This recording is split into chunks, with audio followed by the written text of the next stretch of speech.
আজ আগরতলার প্রজ্ঞা ভবনে প্রাণী সম্পদ উন্নয়ন দপ্তরের উদ্যোগে সংক্রামক বোভাইন রাইনোট্রাকাইসিস, থিলিডিওসিস এবং সিস্টিস সার্কোসিস রোগের ভেটেরিনারি ভ্যাকসিন প্রয়োগ ও তার বিষয়ে সম্যক ধারণা সৃষ্টি করার লক্ষ্যে সেমিনারের আয়োজন করা হয়।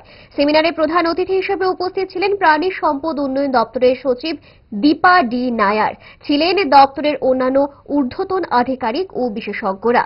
সেমিনারে পশু সম্পদের স্বাস্থ্য সুরক্ষা, রোগ প্রতিরোধ এবং আধুনিক ভ্যাকসিন ব্যবস্থার গুরুত্ব নিয়ে বিশদে আলোচনা করেন পশু স্বাস্থ্য বিশেষজ্ঞরা। সংবাদ মাধ্যমে এই কর্মসূচি নিয়ে দপ্তরের সচিব জানান,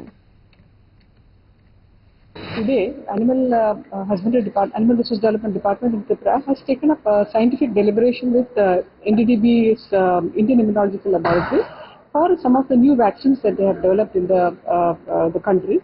So, considering the prevalence of cattle diseases in different parts of the country, they have developed the vaccine. And in Tripura also, we will think about introduction of these vaccines after proper sero monitoring in the state.